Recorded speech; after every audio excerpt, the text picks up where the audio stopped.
एक ऐसा नाम जिसे सुनते ही डर, अपराध और आतंक की तस्वीर सामने आ जाती है। भारत का सबसे बड़ा अंडरवर्ल्ड डॉन, 1993 मुंबई ब्लास्ट का मास्टरमाइंड और दशकों से दुनिया की एजेंसियों की पकड़ से दूर। आज की इस वीडियो में हम जानेंगे कौन था दाऊद इब्राहिम, कैसे एक पुलिस कांस्टेबल का बेटा बन गया अंडरवर्ल्ड का सबसे बड़ा डॉन, कैसे खड़ा हुआ डी कंपनी का खतरनाक साम्राज्य, और सबसे बड़ा सवाल, आखिर आज दाऊद इब्राहिम कहां है। चैप्टर 1, बचपन और शुरुआती जिंदगी। दाऊद इब्राहिम का जन्म 26 दिसंबर 1955 को महाराष्ट्र के रत्नागिरी जिले में हुआ था। उसके पिता इब्राहिम कासकर मुंबई पुलिस में हेड कांस्टेबल थे। परिवार चाहता था कि दाऊद पढ़ लिखकर एक अच्छी जिंदगी जिए, लेकिन किस्मत ने उसे अपराध की दुनिया की तरफ खींच रही थी। कहा जाता है कि बचपन से ही दाऊद काफी चालाक और गुस्सैल स्वभाव का था। स्कूल की पढ़ाई में उसका ज्यादा मन नहीं लगता था। धीरे धीरे वो छोटे मोटे अपराधों में शामिल होने लगा। पहले चोरी, फिर लूट और फिर गैंगस्टरों के कॉन्टैक्ट्स में आने लगा। 1970 के दशक में मुंबई में कई गैंग थी। उसी समय दाऊद की मुलाकात हुई अंडरवर्ल्ड के बड़े नाम हाजी मस्तान और करीम लाला जैसे लोगों से। लेकिन दाऊद सिर्फ एक छोटा गुंडा बनकर नहीं रहना चाहता था। उसकी नजर पूरी मुंबई पर थी। चैप्टर 2, दाऊद की अंडरवर्ल्ड में एंट्री। दाऊद ने अपने भाई शब्बीर के साथ मिलकर एक छोटा गैंग बनाया।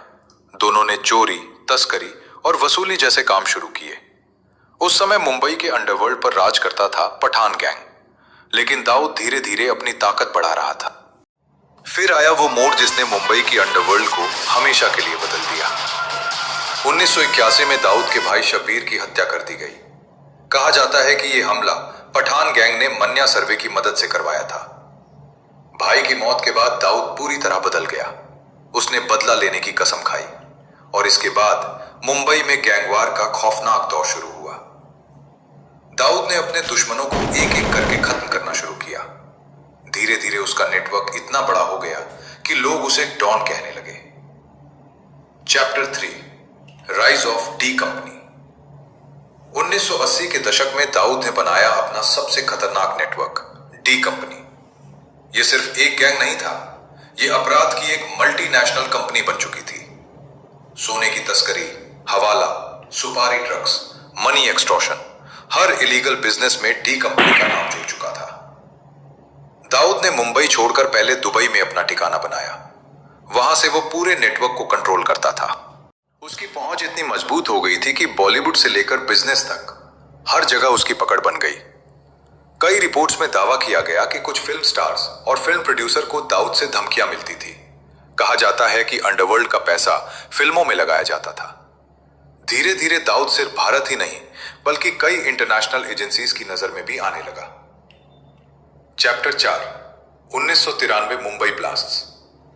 12 मार्च 1993 भारत के इतिहास का एक ऐसा काला दिन।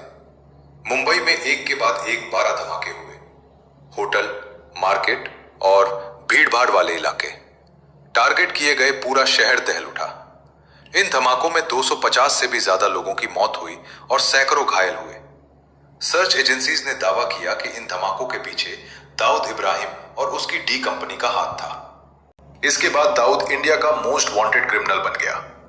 भारत सरकार ने उसे आतंकवादी घोषित कर दिया। बाद में फेडरल ब्यूरो ऑफ इन्वेस्टिगेशन और इंटरपोल जैसी एजेंसियों ने भी उसके खिलाफ नोटिस जारी किए। दाऊद पर आरोप लगा कि उसके संबंध पाकिस्तान की खुफिया एजेंसी ISI से भी रहे हैं। हालांकि पाकिस्तान लगातार इन आरोपों से इनकार करता रहा, लेकिन कई अंतर्राष्ट्रीय रिपोर्ट्स में दावा किया गया कि दाऊद लंबे समय से कराची में छिपा हुआ है। Chapter 5, Dawood and Bollywood connection. 1990 के दशक में दाऊद का नाम बॉलीवुड के साथ भी जुड़ने लगा। कई मीडिया रिपोर्ट्स में दावा किया गया कि फिल्म इंडस्ट्री में अंडरवर्ल्ड का पैसा लगाया जाता था। कुछ सेलिब्रिटीज के साथ दाऊद की तस्वीरें भी सामने आई थी, जैसे सलमान खान और संजय दत्त, जिनके बाद काफी विवाद हुआ और संजय दत्त को AK-47 रखने के लिए जेल जाना पड़ा। हालांकि कई सेलिब्रिटीज ने दाऊद के कनेक्शन से इनकार किया, लेकिन उस दौर में मुंबई फिल्म इंडस्ट्री और अंडरवर्ल्ड के रिश्तों की चर्चा हर तरफ थी। कहा जाता है कि कुछ फिल्म प्रोड्यूसर और डायरेक्टर को धमकी भरे फोन आते थे। कई लोगों से जबरन पैसे वसूले जाते थे। धीरे धीरे पुलिस और सुरक्षा एजेंसियों ने इस नेटवर्क पर कार्रवाई तेज कर दी। Chapter 6 where is Dawood Ibrahim today. अब सबसे बड़ा सवाल, आखिर दाऊद इब्राहिम आज कहां है? भारत की जांच एजेंसियों और कई अंतर्राष्ट्रीय रिपोर्ट्स के अनुसार दाऊद के कराची में छिपे होने के दावे किए जाते रहे हैं। कुछ रिपोर्ट्स में उसके कई पते भी सामने आए। हालांकि पाकिस्तान सरकार आधिकारिक रूप से हमेशा यही कहती रही कि दाऊद उनके देश में नहीं है। समय समय पर उसकी मौत, बीमारी या जहर दिए जाने जैसी अफवाहें भी सोशल मीडिया पर वायरल होती रहती हैं, लेकिन इन दावों की आधिकारिक पुष्टि नहीं हुई। आज भी भारत की सबसे बड़ी एजेंसियां दाऊद को पकड़ने की कोशिश में लगी हैं। उस पर करोड़ों रुपए का इनाम घोषित किया जा चुका है, लेकिन इस सब के बाद भी वो आज तक नहीं पकड़ा गया। Chapter 7 D company is active till today. कई सुरक्षा रिपोर्ट्स के मुताबिक डी कंपनी का नेटवर्क आज भी पूरी तरह खत्म नहीं हुआ है। हालांकि पहले जैसी ताकत अब नहीं रही, लेकिन हवाला, ड्रग्स और अंतर्राष्ट्रीय अपराध से जुड़े मामलों में उसका नाम समय समय पर सामने आता रहता है। भारत की सीक्रेट एजेंसीज लगातार उसके नेटवर्क को कमजोर करने में लगी हुई हैं। दाऊद के कई करीबी साथियों को गिरफ्तार किया जा चुका है, जबकि कुछ एनकाउंटर में मारे जा चुके हैं। दाऊद इब्राहिम आज भी एक ऐसा नाम है जो अपराध और आतंक की दुनिया का सबसे बड़ा चेहरा माना जाता है। लेकिन सवाल अभी भी बाकी है, क्या दाऊद कभी पकड़ा जाएगा या उसकी कहानी हमेशा एक रहस्य बनकर रह जाएगी? अगर आपको ये वीडियो पसंद आई हो तो वीडियो को लाइक करें, चैनल को सब्सक्राइब करें और कमेंट में बताइए अगली वीडियो किस रहस्यमयी घटना या अपराधी पर चाहिए।